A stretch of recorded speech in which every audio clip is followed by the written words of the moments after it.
Chez vous, madame, messieurs, merci beaucoup. Ceux qui sont toujours fidèles à cette grande émission Océan et Baléa Congo et Zalakalo Pangote et à la Senzela. On est là, c'est un vendredi aujourd'hui. Madame, messieurs, nous tendons vraiment sûrement et apaisement aussi vers la fin de cette semaine qui est la première semaine pascale pour les chrétiens, mais qui est aussi la dernière semaine de carême pour les musulmans qui vont bientôt fêter leur ramadan. En tout cas, on est là. Madame, messieurs, merci parce que vous êtes encore très fidèles à ce programme. Attachez vraiment. Nous sommes là parce que nous allons vous informer, car vous informer, c'est notre devoir. Le devoir est sacré. Il nous appelle à vous donner les vraies informations qui sont tirées à la source. On y est avec notre invité débarque sur ce plateau. Comme vous le constatez, le thème, le gouvernement nouveau pour quel enjeu majeur. Nous en discutons dans cette émission avec Maître Patrick Mouinandou Malik, président cellulaire de l'UDPS Limité résidentiel. Il est aussi administrateur à la Régie des eaux, mais c'est un avocat de surcroît. Ne le confondez pas, un politicien né. On est avec lui sur ce plateau. Patrick Mouinandou Malik, bonjour. Bonjour, monsieur Théodos. Ça va? Ouais, pas plus que vous. Hein. Je vois que la Régie des eaux... Vous avez bonne mine. Non, mais la Régie des eaux paye mieux, voyez. Pas plus que vous. Consommons l'eau de la Régie des eaux et l'eau potable est la meilleure d'ailleurs. Madame, monsieur, méfiez-vous des bobards, hein, des bobards qui circulent sur des réseaux sociaux. Cette eau est la meilleure. Moi, votre humble serviteur, je l'ai testé. Je bu cette eau à l'usine. J'étais avec les directeurs. Nous avons eu à circuler. Comment est-ce qu'on fait le captage d'eau jusque dans vos robinets? Ça veut dire l'intelligence derrière les robinets. L'eau de la Régie des eaux, c'est la meilleure de l'eau qu'on peut boire en République démocratique du Congo. Évitez de l'eau en bouteille, de l'eau qu'on vous fabrique par les Chinois, par-ci, par-là, les Indiens, mais consommez quand même l'eau de la Régie des eaux parce qu'on y met du chlore qui est un élément protecteur de notre vie. Merci. Patrick Mouinandou Malik, comment va l'UDPS et surtout votre section ou soit cellule délimitée résidentielle? Monsieur Théodos, l'UDPS se porte bien et je dirais même mieux. Mieux. Parce que je dois rappeler que l'UDPS est vraiment à une période où elle est occupée à jouer un grand rôle. Nous avons eu l'informateur et formateur qui a joué deux rôles lui-même. Honorable secrétaire général Augustin Kabouya. Président d'intérim du parti. C'est l'UDPS qui se trouve au cœur des enjeux actuels. Et donc, c'est tout à fait normal qu'on se porte bien puisqu'on a eu encore une première ministre, la première ministre femme. Elle sort de l'UDPS. Bien sûr. Vous êtes satisfait? Oui, oui. Puisque c'est ce qu'on avait demandé. On avait demandé à l'informateur à l'époque qu'ils prennent en compte les attentes de la base, de voir UDPS avoir un chef du gouvernement. Très très bonne chose. Est-ce que réellement c'était opportun, eu égard à vos coalitions, eu égard à votre famille, union, j'ai appelé ça auparavant salité, mais on m'a dit que c'est l'union sacrée. Excusez-moi, il y a toute la pourriture. Vous êtes juriste, plutôt journaliste. Mais il y a toute la pourriture. Non, il faut peser cascadeur, tout le monde y est, les morceaux, il y a tout à l'intérieur de l'union sacrée. Les gens ont expié leurs péchés. Ah, ils ont été purifiés. Madame, monsieur, ça c'est trop fort. Mais vous n'avez pas tenu compte de vos engagements au sein de l'union sacrée. Lesquels? L'union. Appelez-moi, peut-être j'ai perdu de vue. Pourquoi vous êtes égoïste? Non, les principes sont connus. C'est le parti qui a plus de sièges à l'Assemblée nationale qui peut rafler plusieurs sièges. Et nous ne sommes pas encore arrivés là. La formation du gouvernement va se faire maintenant avec la nomination de Madame Souminois, Toulouka Judith, et celle qui va maintenant composer les gouvernements. Mais nous avons émis les vœux à l'époque d'avoir les postes de Premier ministre. Et ça, je vous dis, on est très satisfait puisque l'UDPS mérite. Puisque l'UDPS a pour l'un des objectifs apporter des changements majeurs. dans la conduite des affaires publiques. Et pour apporter ces changements, il faut avoir un chef du gouvernement issu de l'UDPS.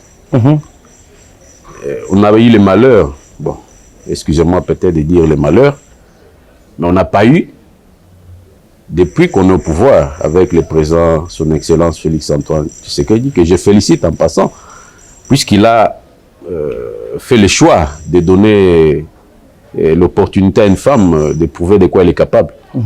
Mais pendant les premiers mandats, en tout cas, que ce soit le premier gouvernement comme le deuxième, l'UDPS avait laissé à ses partenaires. Alors, pour le deuxième mandat, il était tout à fait normal et tout à fait logique qu'on ait la commande du gouvernement. C'est comme ça qu'on a choisi l'un des nôtres ou l'une des nôtres, qui est Madame Judith Toulouka. Mais, alors, je vous parle des principes et non des engagements. Je ne connais pas un engagement au sein de l'Union sacrée. Oui, oui, un engagement du genre. Ça ne pourra pas frustrer? Non, non. Les principes sont là. Vous avez plus de sièges, vous avez la chance d'avoir beaucoup de postes ministériels et pourquoi pas... et là, maintenant, on table sur 10, avoir 10 députés au moins, pour avoir un siège je pense que au gouvernement. C'est mieux. C'est mieux puisque par le passé, on a donné l'opportunité à des... Mais vous risquerez de tout prendre. Qui a dit ça? En tout cas, l'UDPS ne s'est jamais comporté ainsi. Que ce soit le premier gouvernement, que ce soit le deuxième avec tous les deux Samaloukonde, l'UDPS n'a pas eu la part du lion. L'UDPS concède à tout moment. Non, mais l'UDPS concédait pendant qu'on cherchait cette union. Bon, excusez-moi. Je vous rappelle que l'UDPS a cédé des postes importants, entre autres la vice-primature économie, la vice-primature défense, c'est beaucoup. On a donné ça aux alliés. Et si je dois rappeler, Vital Kamerhe a eu le poste de vice-premier ministre, l'économie. Et Jean-Pierre Bemba a eu la chance d'être nommé vice-premier ministre, ministre de la Défense. Donc l'UDPS a concédé. Mais c'est ça, c'est dans le cadre de l'Union. Mais c'est ce que je dis, puisque... Alors maintenant, là que vous avez le plein pouvoir, ben, ça va crier bientôt. On peut avoir les grands pouvoirs, mais sans remettre en cause les minorités. C'est ça même la démocratie. L'acceptation du principe que celui qui a plus de voix a plus de pouvoir de gérer, sans ignorer la minorité. Oui, on est dans le cadre d'une union très large, je dirais même hétéroclite. Il y a des gens de toutes les tendances et tous les courants politiques. Et ceux qui en auront 2 députés, 3 ou 4? Justement, je pense que le pouvoir, ce n'est pas seulement le gouvernement central. Il y a d'autres structures. Ils peuvent se retrouver. Et s'ils ne se retrouvent pas, ce n'est pas la fin du monde. Ils vont toujours contribuer au niveau de l'Assemblée nationale en édictant des lois qui auront le soutien de la majorité. Quand vous avez 3 sièges au niveau de l'Assemblée nationale, mais vous avez une belle initiative, une belle proposition de loi, vous aurez besoin du soutien de la majorité. C'est un exemple que je donne, puisque les gens pensent que non, il faut être majoritaire à l'Assemblée nationale pour faire passer des lois. Vous pouvez avoir 2 députés ou 3 députés, mais si vous amenez une proposition de loi, il faut maintenant la présenter à la majorité. Et si la majorité adhère, vous avez gagné, vous avez le pouvoir. Le pouvoir, c'est l'influence aussi.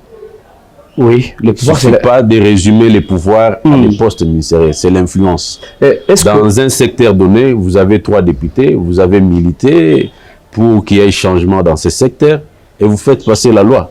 C'est le pouvoir. Maître, excusez-moi, est-ce que vous êtes, vous de l'UDPS, satisfait de cette nomination de la Première ministre? Mais je ne cache pas ma satisfaction.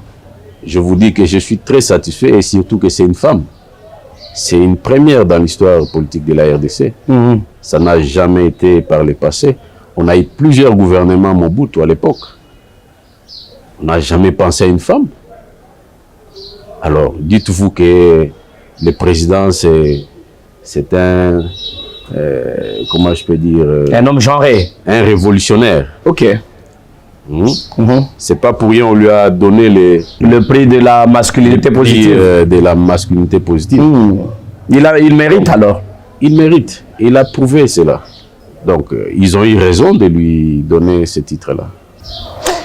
Changeons de chapitre, madame, messieurs. Le gouvernement tarde. Nous sommes au Sénégal, à peine d'être élu. Il a formé un gouvernement de 20 ministres d'ailleurs, le président sénégalais. Mais au Congo, c'est déjà au-delà de 3 mois. Pourquoi prendre du temps? Non, non, monsieur Théodros, ne confondons pas les choses. Mais pourquoi prendre du temps? Le Sénégal, c'est un pays, la démographie très faible. Ok. 15 millions d'habitants. Quand vous comparez le Sénégal et la RDC, je vous dis que vous tapez à côté. On ne peut pas comparer ces pays-là. Même sur le plan de la démocratie, c'est à peine que la RDC connaissait un tournant dans son histoire politique, d'avoir un opposant qui devenait, où il y a eu une alternance pacifique, où on a l'expérience d'avoir un ancien président en vie, et qui a les statuts de sénateur à vie, qui ne participe jamais dans vos activités, qui est aux affaires. Mais puis, quand je dis qu'il est aux affaires, ça veut dire qu'il, même s'il ne manifeste pas qu'il est actif politiquement, mais on sait que il a un parti politique qui est présent sur le terrain. Mais et un président... Votre secrétaire général a dit que c'est lui le malheur de la RDC. Laissez-moi de vous donner les... Évoluons. Il faut prendre en compte plusieurs paramètres avant de faire une comparaison. L'histoire n'est pas la même. Et le passé de la RDC n'est pas... Non, non, c'est pas... on ne peut pas comparer ça.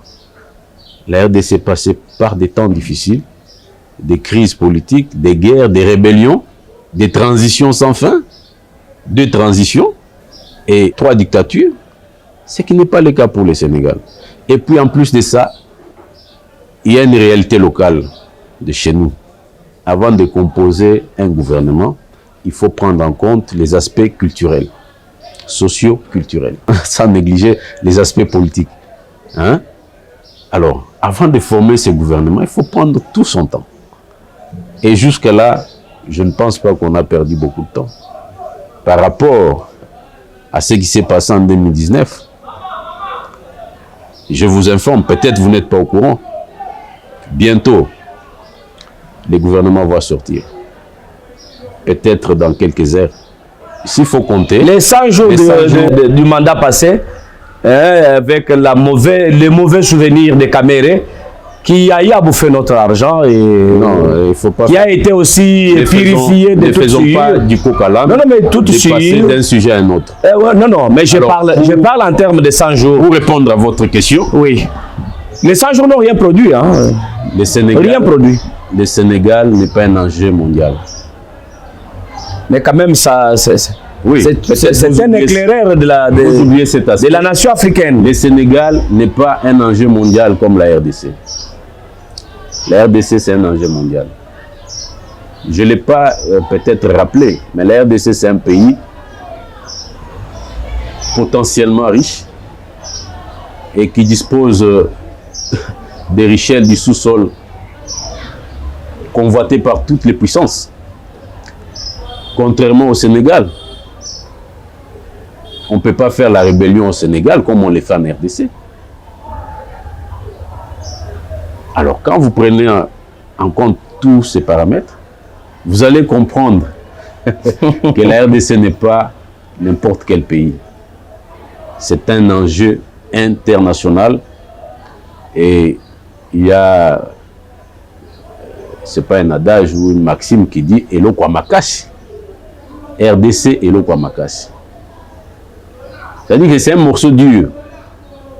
Quand vous êtes président à la tête de la RDC, dites-vous que vous gérez non seulement les Congolais, mais vous gérez tous ces réseaux des affaires. Vous devrez chaque jour avoir cette température mondiale, puisqu'il y a des ramifications au-delà des frontières. Mais au moins 3 mois parce perdus. que nous avons le cobalt, qui est un minerai recherché pour les industries aéronautiques. Nous avons, comment on appelle, le coltan, pour toutes ces compagnies du secteur des télécommunications. Et l'uranium. Mon cher, il faut le dire avec beaucoup de modestie, nous sommes un pays, peut-être nous-mêmes on n'a pas encore conscience de ce que nous sommes. Connais-toi toi-même. Est-ce que vous acceptez qu'on a perdu 3 mois? Non, on n'a pas perdu 3 mois. On a perdu, avec un gouvernement intérimaire. On n'a pas perdu 3 mois. Mais les gouvernements belges, pour sa formation, hein? Peut-être ce sont des choses que vous semblez ignorer, peut-être de manière expresse. Vous le faites exprès. Les gouvernements belges, pour sa formation, ils n'ont que 2, je ne dirais pas des ethnies, mais 2 communautés. Les Flamands et les Wallons. Mais ils prennent parfois une année pour former le gouvernement. Ah, c'est ça votre modèle? Non, j'ai dit que ils sont 2 ethnies. Non, disons-nous la vérité, c'est ça votre modèle? 2 communautés. Ils vous prennent une année, parfois pour former le gouvernement. Flamands et Wallons ne s'entendent pas. Et puis, il y a, sans oublier les partis politiques, plusieurs tendances. Ils ont combien de partis politiques? À peine une dizaine. Mais la RDC, 450 ethnies. Plus de 900 partis. 400 partis. Ou, plus de 900. 900 plus de 900. D'accord, merci. Merci pour l'information. Ça, c'est un pays... Donc, un pays comme la Belgique fait une année pour... 80 fois la République. Imaginez-vous. Peut-être, allez chercher. Vous allez vous rendre compte que pour la formation du gouvernement en Belgique, ils sont parfois occupés à se tirailler et prennent beaucoup de temps. Mais l'avantage avec eux, c'est que parfois, ils ont l'expérience d'avoir une administration qui peut fonctionner normalement. Voilà. Et c'est ça le défi que nous avons, de mettre de l'ordre dans l'administration. C'est comme ça que j'encourage toutes les initiatives venant de notre warrior, comment il s'appelle, le ministre de la fonction publique, M. Jean-Pierre Liaou. Sortant. Il faut beaucoup de réformes sur le plan administratif. Sortant, il faut préciser. Qui peut entrer aussi. Non. Donc, si on a une administration solide, la formation d'un gouvernement peut prendre autant de temps, ça ne va pas poser problème. Chez nous, c'est parce que l'administration a été négligée. C'est un défi de ces gouvernements de mettre de l'ordre dans l'administration. Voilà. Donc voilà si... Ok. Les gouvernements, bientôt, même si ça nous a pris 3 mois après les élections, mais c'est pour bientôt. Acceptons ça comme ça. Dans quelques heures. Mais c'est parce que c'est l'UDPS. Nous l'acceptons, c'est l'UDPS. On n'a pas de choix. Je change un peu de chapitre. Ouais. Excusez-moi. Les femmes de Saint-Péry étaient dans une matinée scientifique pour parler des droits de la femme, ainsi que clôturer réellement le mois de la femme. Nous sommes au Sergem, sur l'avenue des Huileries, l'avenue Etienne Tshisekedi, ex-Huileries. Toutes ces femmes de la recherche scientifique, du ministère de la recherche scientifique au centre de Saint-Péry, Comité national de prévention contre les rayonnements ionisants, y était. Et tout s'est passé très très bien avec plusieurs exposés, plusieurs modules de questions, débats, et les femmes étaient édifiées sur leurs droits et surtout comment protéger leur patrimoine commun, le Saint-Péry. Je vous demande de suivre ce reportage et on revient juste après.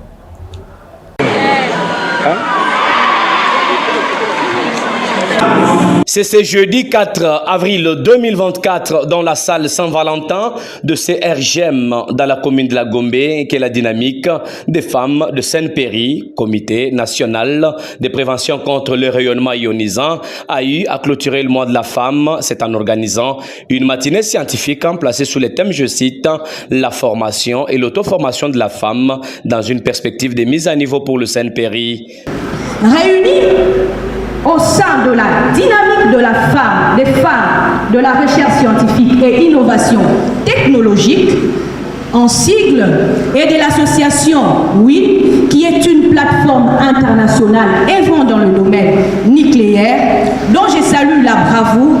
Ces structures qui s'illustrent dans l'implication de femmes qui se veulent être au cœur du développement. Les femmes du Saint-Péry tiennent à la formation et à l'auto-formation qui doivent être une priorité pour les autorités du Saint-Péry. Car c'est de l'accélération dont il est question, en disposant de moyens nécessaires afin de rendre effectif cette perspective des mises à niveau en vue de valoriser leurs compétences et promouvoir les développements du Saint-Péry. Sur ce, le comité de gestion peut compter sur notre disponibilité pour l'accompagner significativement dans sa vision. Plusieurs exposés sur les droits de la femme et le renforcement des capacités des femmes sur leur rôle dans la gestion de Saint-Péry ont été à l'ordre du jour, ainsi que des questions débat. Vous avez dit au début que la femme est discriminée patrimonialement. C'est sur quel plan?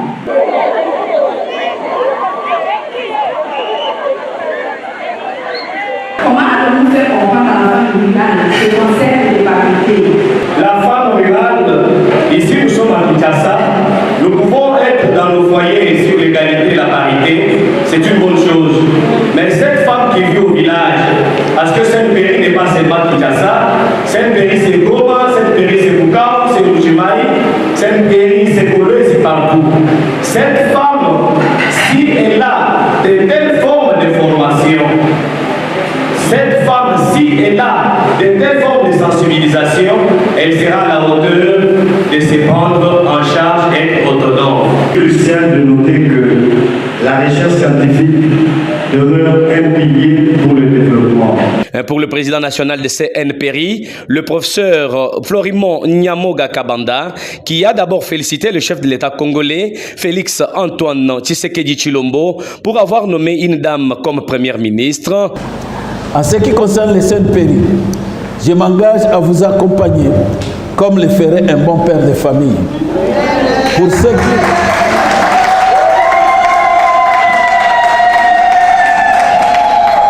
Il est temps de promouvoir la femme.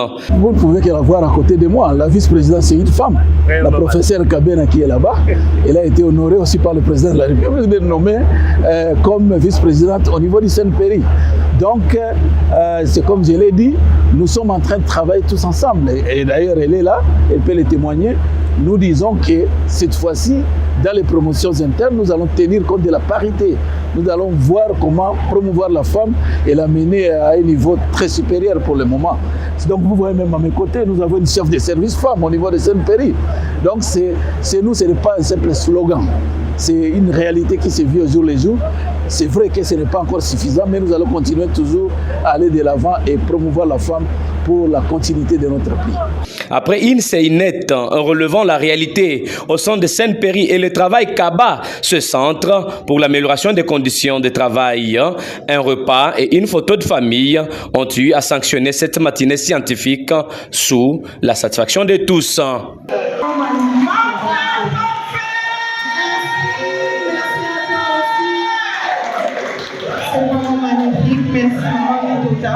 Les mamans font du bruit. Aujourd'hui, c'est la fête. Nous célébrons la clôture du mois de la femme. Trois évêques de l'espace Grand Kasaï de l'église orthodoxe ont été consacrés par leur patriarche. Le Grand Kasaï célèbre cet événement. Dédé Kambaï, qui est le président international de la synergie des notables et association du Grand Kasaï, le sénateur Denis Kambaï, va réunir tous les Kasaïens, je pense ce samedi à partir de 15 h à Pullman, pour fêter cet événement, mais commémorer aussi la mémoire de la princesse Mouika, qui nous a quittés d'ici peu, qui était la princesse du Kasaï. Je vous demande de suivre cet élément et je reviens vers mon invité.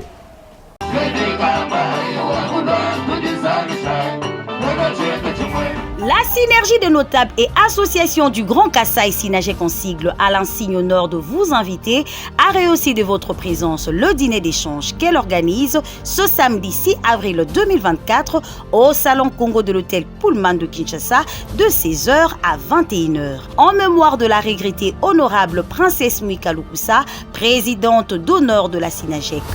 Aussi, ce dîner d'échange est à l'honneur de père orthodoxe, le père Chariton Ilunga Musungai, archevêque du Grand Kasaï, le père Timothée Ntumba, archevêque de Goma, et le père Athanas Kayembe Badimanga, archevêque de Togo, Bénin et Burkina Faso. La soirée sera agrémentée par le Bayouda du Congo international de l'Elimba, le groupe du frère Benjamin Kayombo et les autres. Notons que l'entrée est sur présentation de la carte d'invitation, la tenue de ville est exigée et le cadeau accepté. Un rendez-vous à ne pas manquer. Cordial, bienvenue à tous. Patrick Mouinadou Malik, la mission régalienne d'un gouvernement est de bien gérer le pays et l'amener vers son développement. Tu sais que Étienne et Félix plutôt, excusez-moi, papa, moi est-ce que vous êtes prêt pour modifier ou changer la Constitution? Ça c'est dit, hein? Monsieur Théodros, ne pensez pas que je vais répondre de la manière dont vous vous attendez. Je vais plutôt répondre dans le sens qui va dans l'intérêt du peuple. Ah, nous parlons de l'intérêt du peuple. Effectivement. Sans considération partisane, je n'engage pas mon parti. Bon, là, ça, selon vous. Mais je dois rappeler que la Constitution est une œuvre humaine. Voilà. Et toute œuvre humaine est susceptible d'être revue. Voilà, c'est tout ce que je peux dire. Et vous parlez de l'abolition de la Constitution ou de la révision de la Constitution? J'ai dit ceci. La Constitution, est une dans œuvre le humaine. contexte où elle a été rédigée, c'est une œuvre humaine. Qui est suscitée d'imperfections aussi. Voilà. Susceptible aussi d'être révisée, puisqu'il peut y avoir des imperfections ci et là. Et demander aux constitutionnalistes si ces modèles constitutionnels, ou disons les régimes qui nous viennent d'inspiration française ou belge, non, française, puisqu'on est dans un régime semi-présidentiel, si ces régimes correspondent à notre culture ou à nos réalités culturelles et sociales. Les sociologues vous diront pas du tout. N'est-ce pas? Puisqu'on élit un président de la République à la majorité au suffrage direct. C'est la population, le peuple qui élit son dirigeant, son président. Et le président a des attributions ou des prérogatives très exorbitantes. Mais quelque part, toujours dans la même conscience, on donne l'essentiel du pouvoir, si pas tout, mais une partie du pouvoir au Premier ministre. Et parfois on se dit, mais qui dirige? Vous verrez ceux qui vont s'attaquer au président en oubliant ces aspects-là, que c'est le Premier ministre qui gère au quotidien. Donc il faut, en tout cas si ça ne dépendait que de moi, les régimes présidentiels iraient avec notre pays. Donc, le régime présidentiel, ça veut dire les modèles... Le plein pouvoir les modèles, revient au président. Les modèles nigérians. Le Nigeria, c'est un pays fédéral, qui a la forme de l'État fédéral. et qui a un régime présidentiel. C'est pareil pour les États-Unis. Puisqu'en réalité, c'est vrai, on veut décharger le président de certaines charges au quotidien, mais quand il faudrait comment établir les responsabilités, les gens ne savent pas que c'est le Premier ministre qui répond devant le Parlement, la responsabilité du gouvernement. On ne parle jamais de la responsabilité du président. Mais dans l'opinion, c'est le président qui fait tout. Quand l'eau ne coule pas, c'est le président de la République. Il y a coupure du courant, tu sais quand il y a coupure du courant, ah non, il faut le président de la République. Donc c'est pas dans notre culture. C'est pas dans notre culture de penser que le Premier ministre... Il a la responsabilité. Okay. Voilà. Le président lui a confié la gestion quotidienne du pays, le temps qui se consacre à d'autres tâches très très importantes du pays. Quelle est la chance que vous accordez au nouveau gouvernement? Bon, actuellement, il y a des signaux positifs. Je suis sûr, selon certaines sources, le gouvernement n'aura pas le format qu'il a eu par le passé. C'est-à-dire qu'on va réduire le nombre de postes ministériels. Et c'est déjà bon. D'abord, par rapport au trésor public. Donc on n'aura pas un gouvernement budgétivore comme on l'a eu par le passé. Mais je dis aussi que il faudrait que ce soit des hommes vraiment mieux outillés. Et plus on réduit les postes ministériels, plus vous avez les charges au niveau du ministère. Par exemple, le ministère de la décentralisation, on pourra les combiner avec l'intérieur. Les ministères de l'économie ou finances, on pourra les mettre ensemble, comme c'est le cas hier. Budget, finances, économie. Je pense que c'est dans cette optique-là qu'on va faire les choses, réduire les formats. Si c'est ça, ça va réduire moins de charges pour l'État et les objectifs certainement seront atteints. Il faudrait qu'on ait des gens mieux outillés pour la tâche. Et quand on te dit, tu as désormais trois ministères, bon, c'est pas 3 ministères, mais c'est un ministère, mais avec plusieurs grands secteurs. La décentralisation, l'intérieur, la sécurité, les affaires coutumières. Une seule personne. Justice et droits humains, par exemple, on va les mettre ensemble. Et affaires sociales d'ailleurs, ça a toujours été avec les questions humanitaires. Là, il n'y a pas de problème.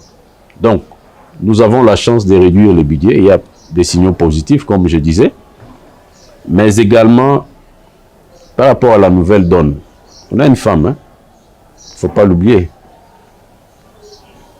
C'est une femme qui gère. Donc, on reconnaît les femmes par les rigueurs.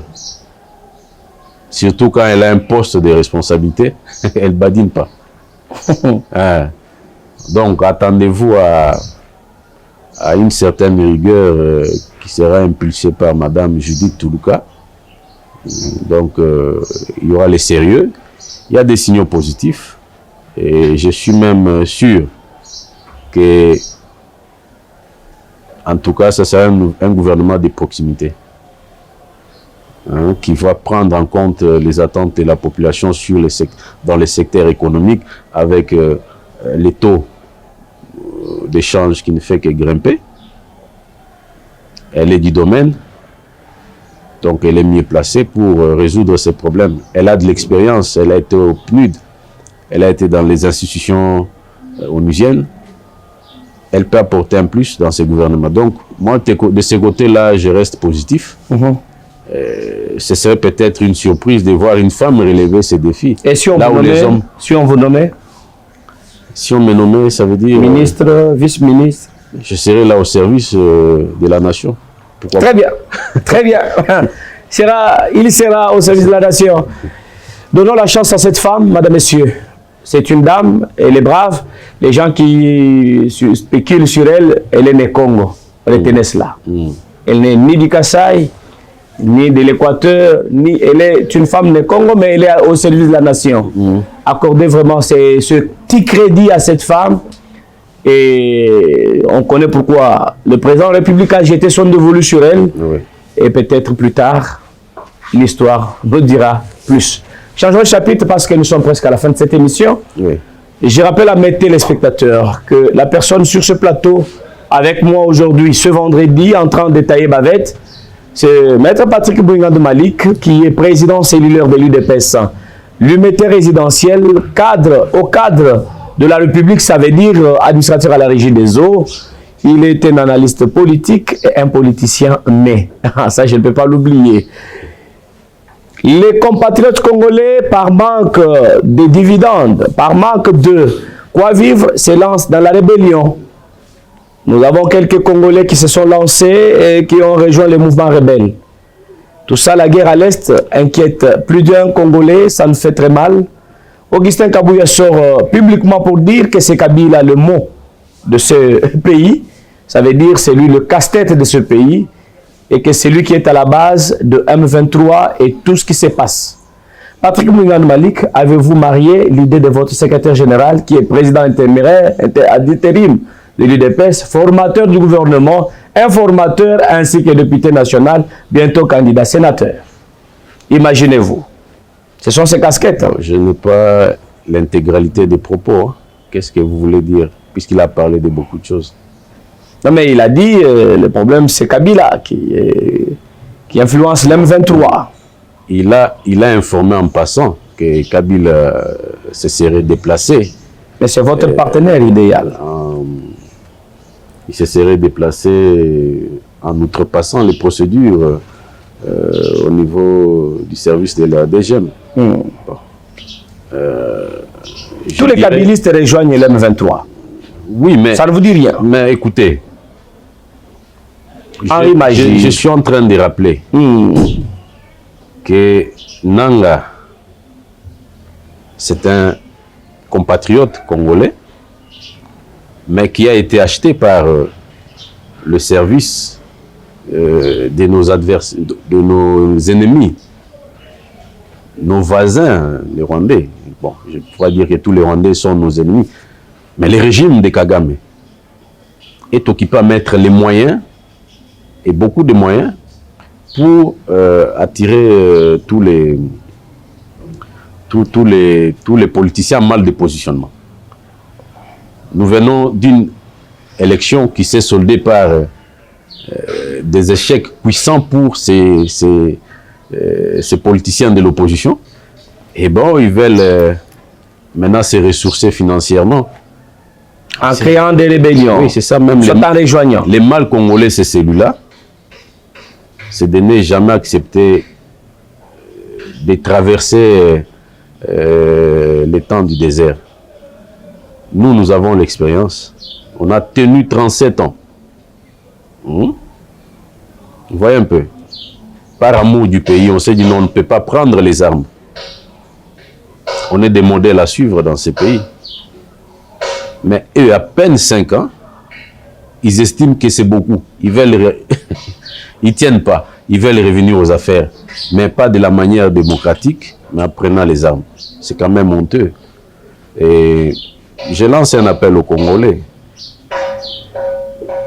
Le Congo n'a pas besoin de la guerre.